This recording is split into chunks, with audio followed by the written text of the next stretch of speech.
이 죄를 해결하시기 위해서 누가 오셨어요? 예수님께서 죄인을 구원하시려고 세상에 오신 거야.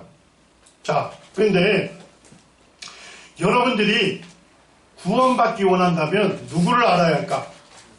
예수님이 누구신지 잘 알아야 돼요. 네. 자기가 구원받았다고 하면서도 예수님이 누구신지를 모르는 분들이 많아요. 심지어 믿는 부모 밑에서 태어났고 교회로부터 성경을 배웠음에도 불구하고 예수님이 누구신지 잘 모르는 학생들이 많습니다. 자, 예수님은 누구셔요? 2절에 보니까 예수님 누구셔? 하나님의 아들이셔.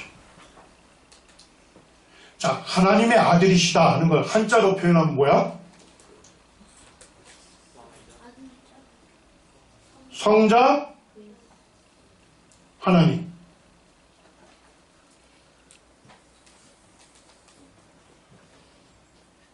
예수님은 누구셔요? 사람으로 오신 하나님. 예수님이 하나님의 아들이시다는 것은 그분이 성자 하나님이시라는 거예요. 사람의 몸을 입고 오신 하나님이시오. 자, 또한 2절 후반절에 보니까 그 아들로 말미암아 그 아들을 통해서 하나님 무엇을 하셨어요? 모든 세계를 지으셨습니다. 자, 예수님 어떠한 분이셔요? 모든 세계를 지으신 창조주이십니다.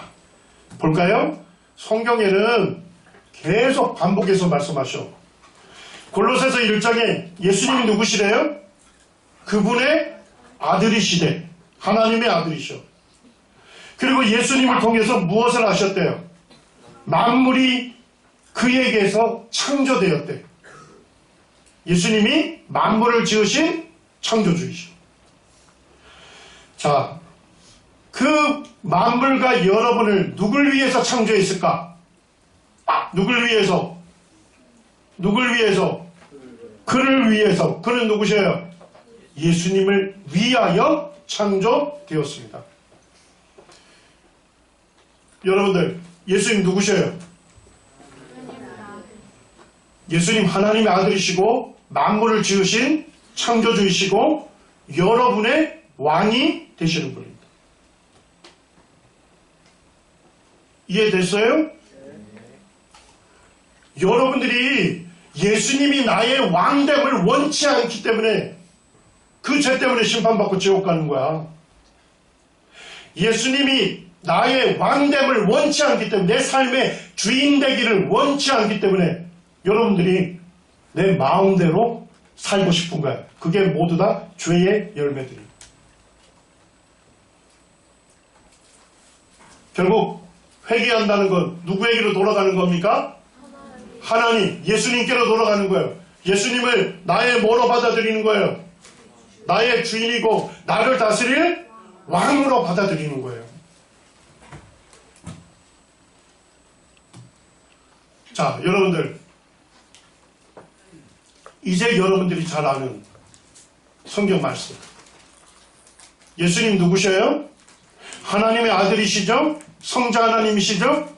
사람으로 오신 하나님이셔요? 그리고 만물을 지으신 창조주이셔요.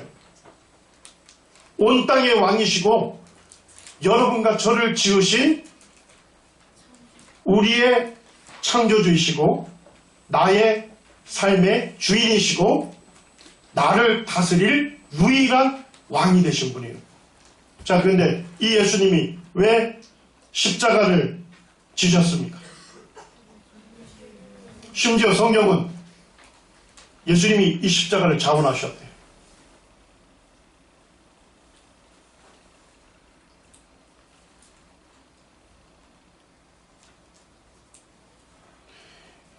이 말씀이 이해가 됩니까? 우주 만물을 지으신 창조주께서 그 크신 분께서 여러분과 저를 지으신 우리의 왕이 되신 분께서 도대체 여러분과 저가 무엇이길래 그분이 이 땅에 오셔서 우리를 사랑으로 섬기셨을 뿐만 아니라 자신의 목숨을 십자가에 내어주셨어요. 하나님 아버지께서 원하셨고 아들 되신 예수님은 그 아버지의 뜻에 자발적으로 순종하셨어요. 그분이 왜 십자가를 지셨습니까? 베드로전서 2장 24절에 친히 나무에 달려 그 몸으로 우리 죄를 담당하셨어요. 죄는 내가 졌는데 십자가에 못 박히신 예수님이 내 죄를 어떻게 하셨어요? 담당하신 거야.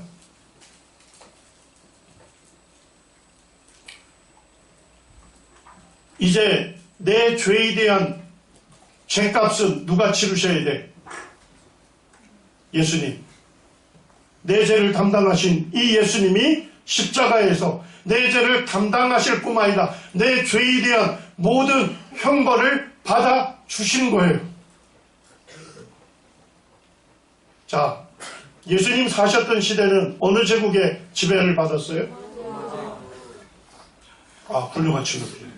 그래서 로마 총독 빌라도에게 예수님께서 3번 재판을 받으셨어요. 자, 그런데 빌라도 총독이 뭐라고 판결을 내립니까? 빌라도가 3번째 말하되 이 사람이 무슨 악한 일을 하였느냐? 나는 그 죽일 죄를 찾지? 예수님은 인간의 법정에서도 무죄 판결을 받으신 분이에요. 그리고 빌라도는 뭐예요?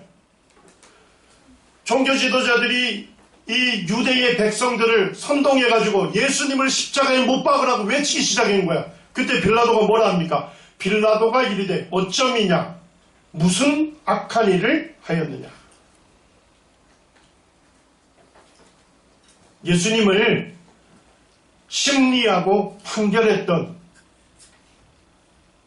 인간 법정에서도 예수님은 무죄 판결을 3번씩이나 받으신 분이에요.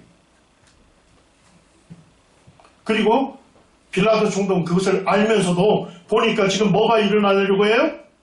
밀란이란 건 뭐냐? 체제를 전복하려고 하는 시도가 보이는 거야. 그래서 예수님 죄가 없다는 걸 확신하면서도 예수님께 2가지 형벌을 언도했습니다. 첫 번째는 뭡니까? 예수님은 채찍질하고, 2번째는요, 십자가에 못 박히는 처형을 언도한 거예요. 여러분들 요한복음 19장 1절에 이에 빌라도가 예수를 데려다가 채찍질하더라 이렇게 단순하게 한 구절로 나와 있잖아요. 그죠? 근데 역사가들의 증언을 보면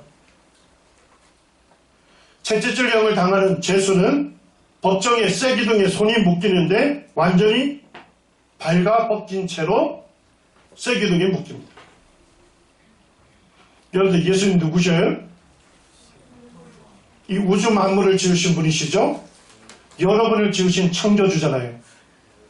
근데 그 분께서 왜 발가 벗김을 당했을까요?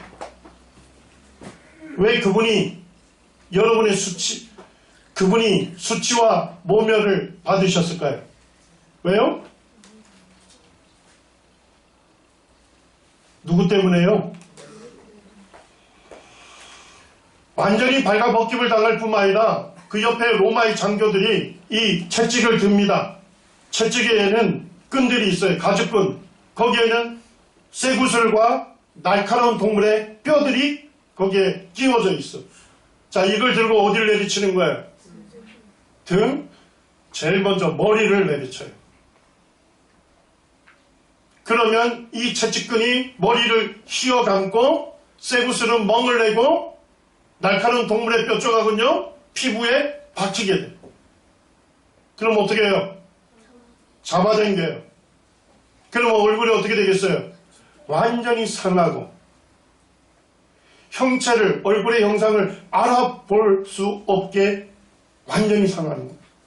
그 다음에 다른 장교가 어떻게 해요? 채찍을 들고 목을 내리치고 등을 내리치고 엉덩이를 내리쳐서 차례대로 내리쳐서 발까지 내리치는. 네.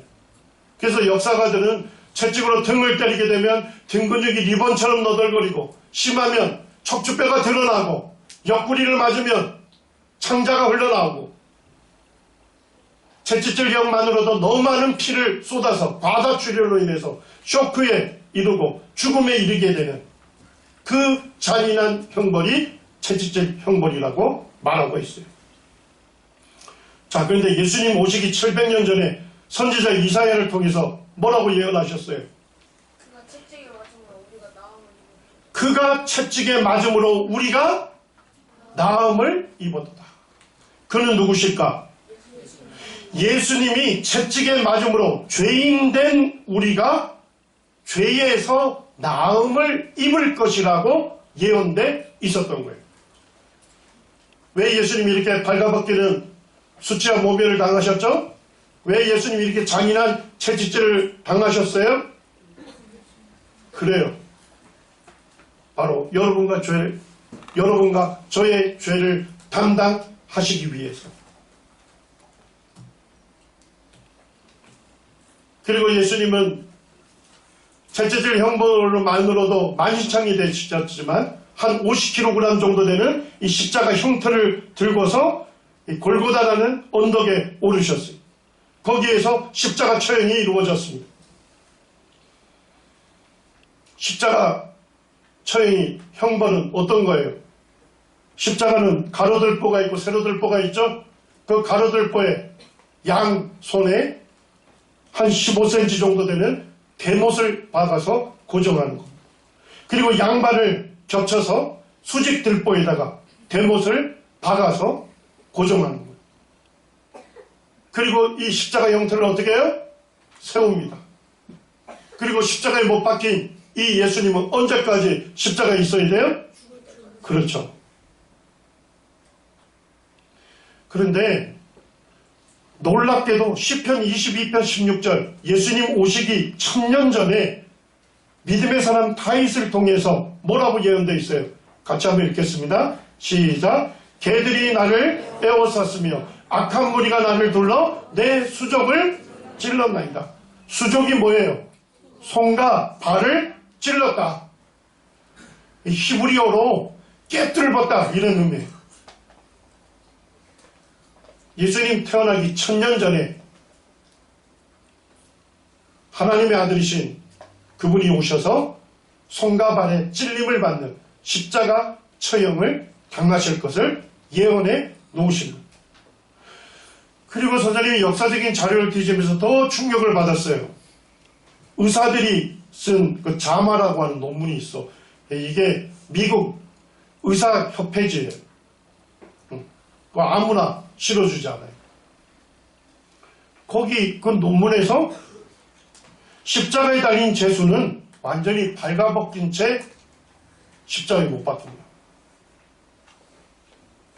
여러분들 예수님 십자가에 못 박힌 그림이나 영화 봤죠? 거기에 부끄러운 부분 가리잖아요. 그죠? 실제로는요.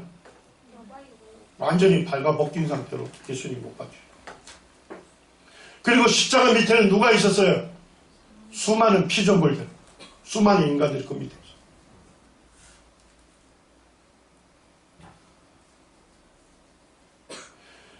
예수님이 우리의 죄를 담당하시기 위해서 치르신 희생은 이루 말할 수 없는 거예요. 여러분들을 죄에서 구원하기 위해서 하나님의 아들이시고 우주 만물의 창조주시고 여러분과 저의 유일한 왕이 되신 그분이 어떠한 희생을 치르셨는지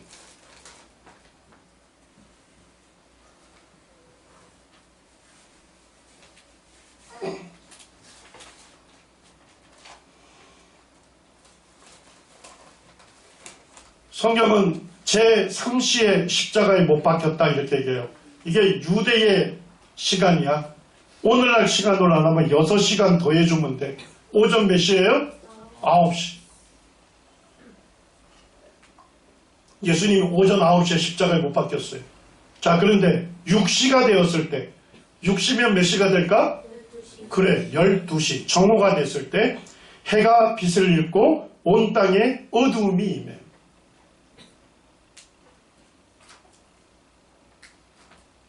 예수님이 12시가 됐을 때 십자가에 못 박혀 있는 상태에서 완전히 예수님은 어두움에 휩싸인 거예요. 여러분과 저의 죄를 담당하신 그 예수님, 우리에게 쏟아져야 할 하나님의 저주와 형벌이 뭐예요? 십자가에 못 박히신 하나님의 아들이신 그 예수님께 다 쏟아져야 되기 때문에 차마 누구도 볼 수 없었어요? 하나님 아버지께서 보실 수 없어서 이 세상을 어둠에 휩싸이게 하고 우리에게 내려야 할 모든 죄에 대한 형벌을 십자가에 못 박힌 예수님께 완전히 쏟으신 거예요. 그리고 예수님은 운명하시기 직전에 혀가 이틀에 붙었지만 예수님이 마지막 힘을 내셔서 외치셨습니다. 예수님 뭐라고 외치셨어요? 다 이루었다. 자, 같이 한번 외쳐봅시다. 다 이루었다. 아주 쉽게 말씀드리면 완전히 죗값을 지불했다 이런 것입니다. 십자가에 못 박히신 예수님께서 바로 완전히 나의 죗값을 그분이 지불하셨다는 것입니다. 그때가 안식일이 가까워졌어. 안식일에는 제수를 십자가에 둘 수 없었어요. 그래서 이 십자가에 못 박힌 제수들을 빨리 내려달라 했어요. 근데 로마의 병사가 와보니까 예수님은 어떻게 되어 있어요? 이미 죽으신 거야. 그런데도 불구하고 그 중에 한 군병이 창으로 예수님의 옆구리를 찌르니 곧 뭐가 쏟아져 나와요? 피와 물이 쏟아져 나왔다. 자, 뭐 한 거예요? 이미 예수님 운명한 걸 알면서도 뭐 한 거야? 확인 사살을 한 거야. 창으로 옆구리를 찔렀다는 것은 심장과 허파를 간통한 거예요. 그때 피와 물이 쏟아져 나온 것입니다. 히브리서 9장 12절은 뭐라고 선언합니까? 오직 자기의 피로 영원한 속죄를 이루사 단번에 성소에 들어가셨느니라. 이 자기의 피는 누구의 피입니까? 예수님의 피로 영원한 속죄를 이루어 주셨다고 성경은 선언하고 있습니다. 자, 여러분들 속죄가 뭘까요? 예, 속죄란 뜻은 죄를 제거하다 이런 뜻입니다. 죄를 덮다는 뜻도 있고 죄를 제거하다는 뜻도 있고 죄를 깨끗하게 씻는다는 의미를 갖고 있습니다. 뭔 얘기인지 알겠어요? 예수님이 십자가에 흘리신 피, 그 예수님의 피로 나의 모든 죄를 어떻게 하신 거야? 제거해 버리신 거예요. 예수님의 피로 나의 모든 죄를 깨끗하게 씻어 주신 거예요. 영원한 속죄를 이루신 거예요. 영원히 제거한 거예요. 자, 예수님이 십자가에 운명할 때 성소에 있는 휘장이 어떻게 됐어요? 커튼이. 그래, 위에서부터 아래로 찢어져 둘이 되었다 이렇게 돼 있어. 둘이 됐어. 자, 그러면 그 휘장 안에는 누가 계셔요? 성소에는 원래 지성소인데 지극히 거룩한 장소다 이런 얘기예요. 지극히 거룩한 장소에 누가 계셔요? 하나님 계신 거예요. 예수님이 십자가에서 다 이루었다고 외치셨을 때 이 휘장이 위에서 아래로 찢어져 둘이 된 거예요. 자, 이제 뭐예요? 하나님께로 갈 수 있는 구원의 길이 열린 거예요. 자, 히브리서 10장 19절 같이 읽겠습니다. 시작. 그러므로 형제들아 우리가 예수의 피를 힘입어 성소에 들어갈 담력을 얻었다. 예수의 피를 힘입어 지성소에 계신 하나님께로 들어갈 담력을 얻었다. 예수의 피를 힘입어 예수님의 피를 의지해서 예수님의 피를 믿음으로 어디에 들어가요? 하나님께로 가게 된 거예요. 여러분들 구원이라는 건 뭐라 했어요? 누구와 함께하는 거예요? 하나님과 함께하는 삶. 모든 사람이 죄를 범하였음에 하나님의 영광에 이르지 못했습니다. 그런데 예수님이 십자가에서 나의 모든 죄를 담당하시고 그분이 피 흘리심으로 나의 모든 죄를 깨끗하게 씻어 주신 거예요. 이 예수님의 피가 나의 모든 죄를 씻어 주신 것을 믿음으로 이제 누구에게로 들어갈 수 있는 거예요? 하나님께로 들어가게 된 것입니다.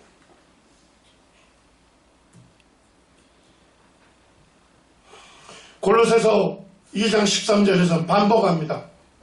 하나님께서 십자가에 못 박히신 예수님을 통해서 우리의 죄를 사하셨다고 되어 있죠. 자, 얼마의 죄를 사하셨어요? 모든 죄를 사하신 거예요.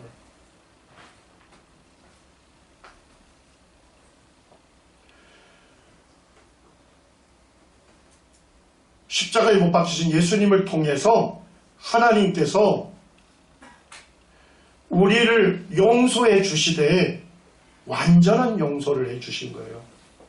뭔 얘기인지 알겠어요? 예수님이 하나님이시며 나의 삶의 주인이시고 나를 다스릴 유일한 왕이 되심을 깨닫고 예수님께로 돌아온 사람, 그 사람이 뭐예요? 십자가 밑에서 십자가에 열리신 예수님의 피로 모든 죄의 씻음을 받는 거예요.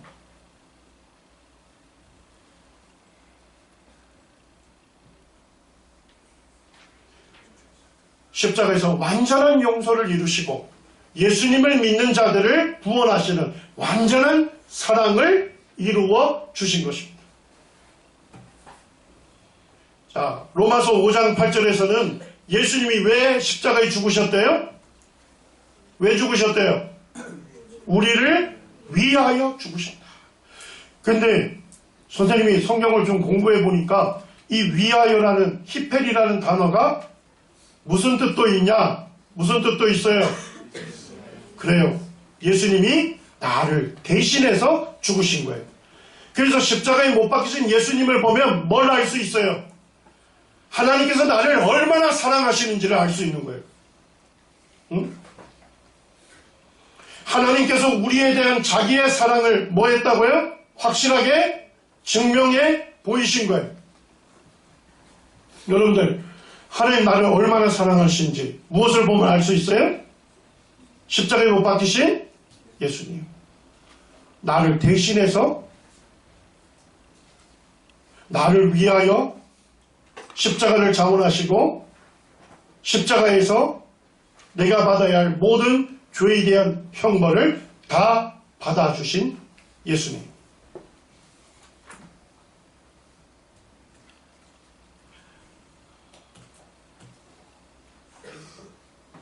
예수님 무덤에 장사되시고 부활하신 거 잘 알죠? 예. 자, 한번 우리 생각해 봅시다. 예수님의 제자가 몇 명이었죠? 네, 12명의 제자. 자, 12명의 제자들이 어떻게 죽음을 맞이했는지 알아요? 요 앞에 나와 있잖아요. 베드로는 십자가형에 나가고, 동생 야고보는 돌에 맞아 죽고, 안드레는 십자가형을 당하고, 예수님의 12제자 중에 한 제자, 사도 요한만 자연사였어요. 늙어서 죽음을 맞이했어요. 자, 그런데 예수님의 다른 11명의 제자들은 순교당했어요. 자, 왜 예수님의 제자들이 순교당했을까? 왜 죽음을 맞이했죠? 그래, 복음 전하는 것 때문에. 예, 예수님을 전하는 것 때문에 그랬죠? 자, 그런데 그 복음의 내용이 무엇이었죠? 예수님이 십자가에 죽으신 것. 우리 죄를 위하여 십자가에 죽으시고 장사 지낸 바 되셨으나 제3일에 다시 살아나셨다. 여러분들 이제 집에 가서 사도행전 계속 읽어. 예수님의 제자들이 전했던 복음의 내용은 예수님의 죽으심과 부활이었습니다. 예수님은 무덤에 장사돼서 시신이 썩어서 사라진 분이 아니에요. 예수님 말씀하신 것처럼 제3일에 죽음의 권세를 이기시고 다시 살아나신 거예요. 지금도 살아계신 분이셔요.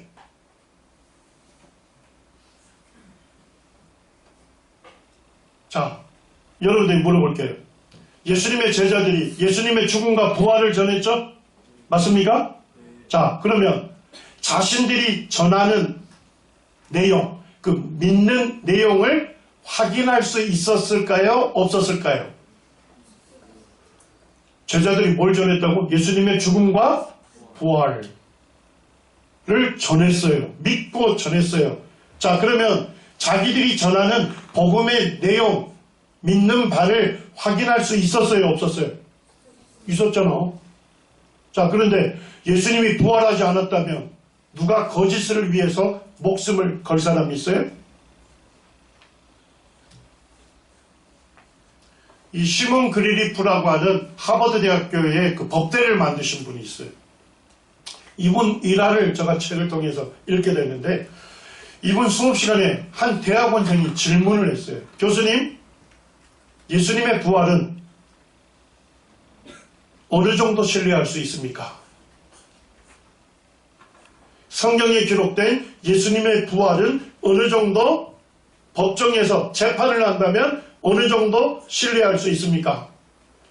예, 그러니까 시몬 그리니프가 뭐라고 했냐면, 그는 유대인이었습니다.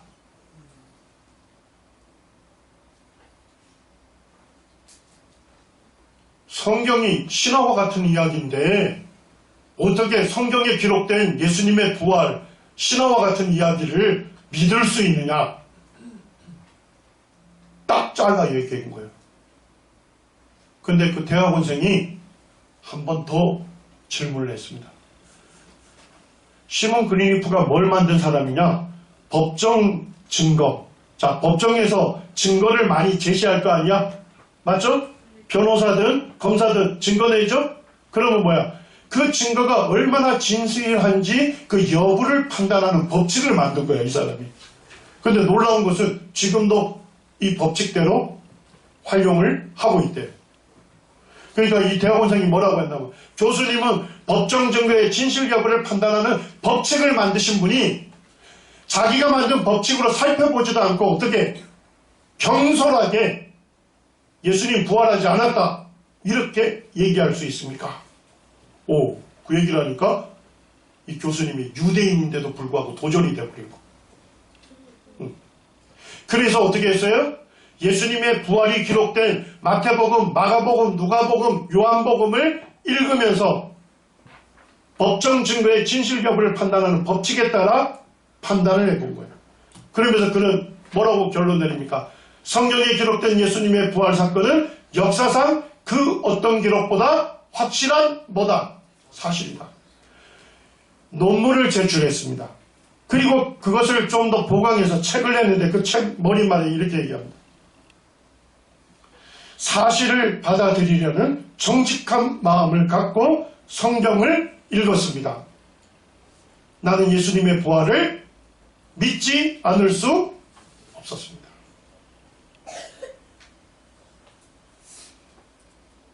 여러분들, 예수님은 죽으시고 장사돼서 끝나신 분이 아니에요. 죽음의 권세를 이기시고 다시 살아나신 분이에요. 자, 여러분들, 종교 지도자 중에 죽은 자를 살렸다는 존재가 있습니까? 네? 있다면 누구밖에 없어요. 해당장 야이로의 딸을 예수님이 살리셨습니다. 죽은 나사로를 살리셨습니다. 죽은 자를 살린 분은 오직 예수님 한 분밖에 없어요. 자, 더더욱 죽었다가 스스로 부활했다는 존재가 있습니까? 그렇습니다. 예수님 한 분밖에 없습니다. 예수님 왜 부활하셨을까요? 성경이 분명히 말씀하죠. 부활하사 능력으로 하나님의 아들로 선포되셨으니 곧 우리 주 예수 그리스도시니라. 여러분들, 우리에게 생명 주신 분이 누구셔? 하나님이시죠? 맞아요? 예수님이시죠?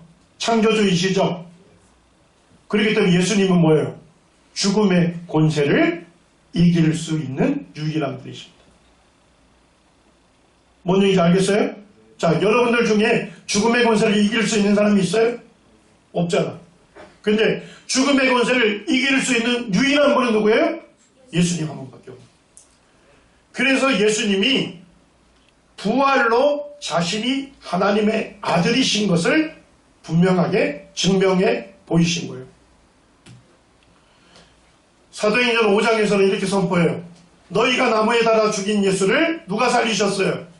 하나님이 살리시고 그 예수님을 뭘로 삼으셨어요? 임금과 구주로 삼으셨느니라. 여러분들, 예수님이 십자가에서 나의 죄를 담당하실 때는 예수님 무슨 관을 쓰셨죠? 가시 면류관을 쓰셨어요. 우주 만물을 지으신 창조주께서 만왕의 왕이신 그분이 십자가에 못 박히실 때는 가시관을 쓴 거예요. 가시관을. 왕관을 쓰셔야 할 그분이 가시관을 쓰신 거예요. 자, 그리고 부활하신 예수님의 머리에는 하나님 무슨 관을 씌우셨어요? 무슨 관을 씌우셨어요? 하나님 예수님을 뭘로 삼으셨어? 임금과 구주로 삼으신 거예요. 왕관을 씌우신 거예요. 자, 예수님은 지금 어디에 계실까? 하나님의 보좌 우편에 계시죠? 그리고 예수님 머리에는 무슨 관이 쓰여져 있을까요? 왕의 면류관을 쓰고 계신 겁니다. 자, 로마서 14장 9절에서도 계속 얘기하고 있어요. 자, 예수님이 왜 죽었다가 다시 살아나셨을까요? 죽은 자와 산 자의 뭐가 되려 하십니다? 주가 되려 하십니다. 자, 여러분들, 죽은 자와 산 자란 건 뭐예요? 한마디로 얘기하면 모든 사람의 주가 되시려고 부활하신 거예요. 자, 여러분 한번 생각해 보세요. 로마 시대 때, 로마 제국 시대에는 누구를 주라고 불렀을까? 가이사요. 오, 이 친구 봐라. 아, 우리 훌륭한 친구. 그래요. 여러분들 잘 아셔요. 예수님을 나의 주님이다 부르는 거는 나의 주인이라는 의미 이상입니다.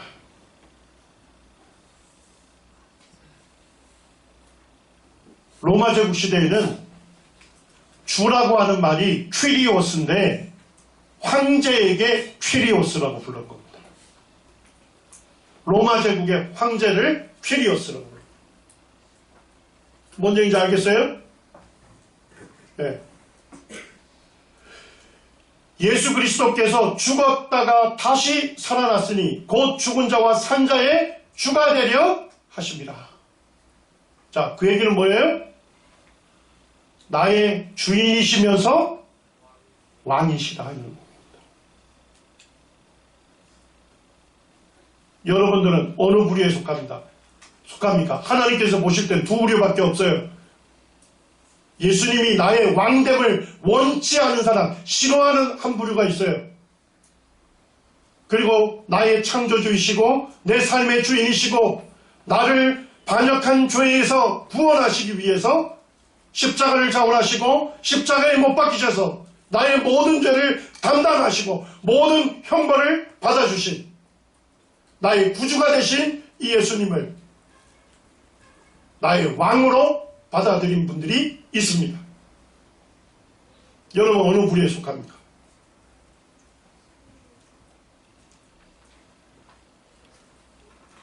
로마서 10장 9절 마지막 구절입니다. 같이 읽겠습니다. 시작. 내가 만일 내 입으로 예수를 주로 시인하며 또 하나님께서 그를 죽은 자 가운데 살리신 것을 내 마음에 믿으면 구원을 받으리라. 자, 여러분들 어떻게 하면 구원받습니까? 예수를 나의 주로 시인해야 합니다.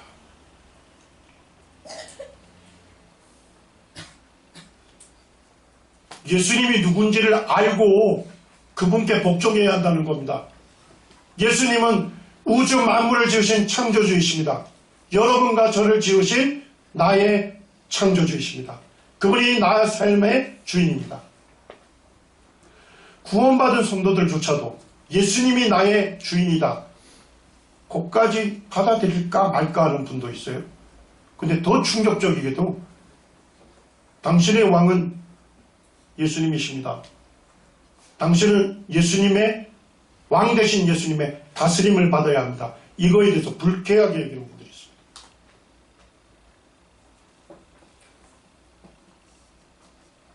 구원 받았지만 여전히 누가 왕 되기를 원해요?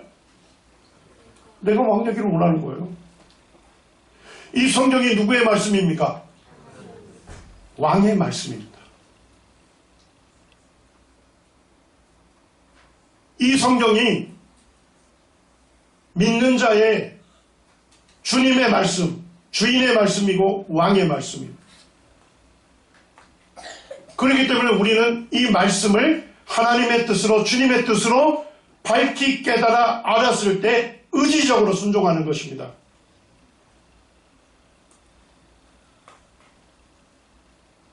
여러분들, 구원은 무엇입니까? 하나님과 함께하는 삶이에요. 구원은 무엇입니까? 하나님과의 관계를 회복하는 거예요.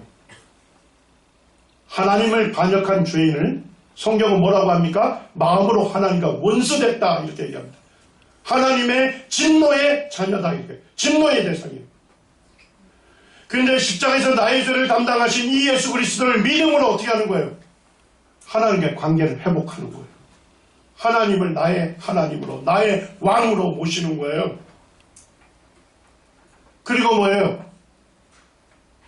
예수 그리스도의 피로 하나님과 화해를 이루게 되는 것입니다.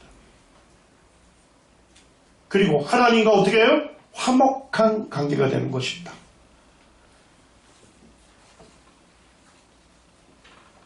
그리고 하나님과 사귐을 갖는 거예요. 하나님과 사귐을 갖습니다. 하나님과 친밀한 사귐.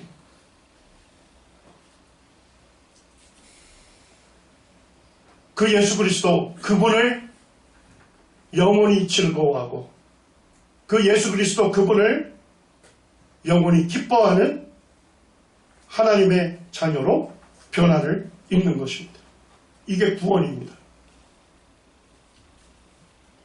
예수님 믿었지만, 나 구원받았지만, 제사 안 받았지만, 나 교회 가기 싫어. 나 내 멋대로 살고 싶어. 정말로 예수님을 주님으로 영접한 사람은 쉽지 않습니다. 구원받은 성도가 말씀에 불순종하지 못한다는 얘기가 아니에요. 구원받은 성도도, 예수님을 주님으로 영접한 성도도 연약해서 죄를 지을 수 있어요. 뭔 얘기인지 알겠어요? 예. 그렇지만 구원받은 성도, 예수 그리스도를 자기의 주님으로 모신 성도, 왕으로 섬기는 그 성도는 그분을 존중합니다. 그분을 경외합니다. 그분의 말씀을 따르고자 합니다.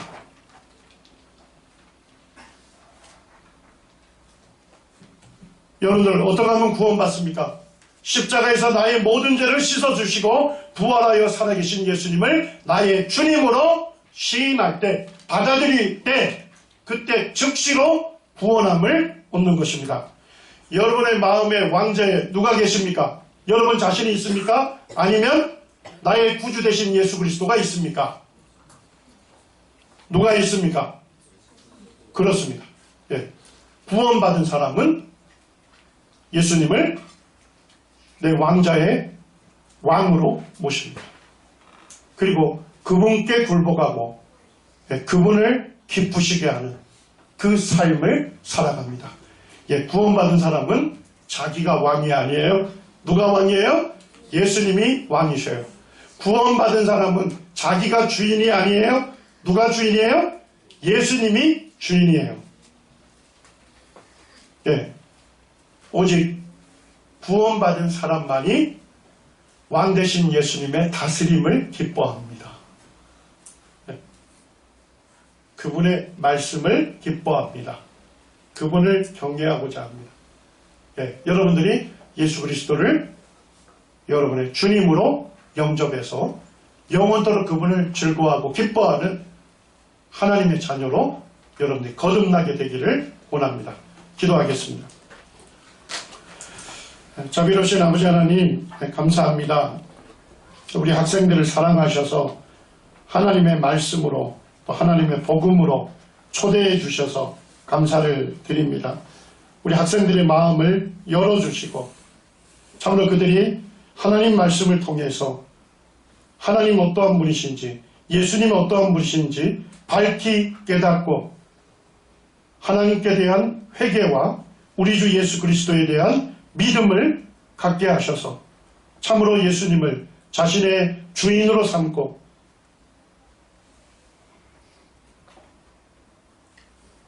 예수님의 다스림을 받는 하나님의 거룩한 백성으로 변화를 입게 하여 주시기를 원합니다. 존귀하신 주 예수님의 이름으로 기도드립니다. 아멘. 예, 수고했습니다.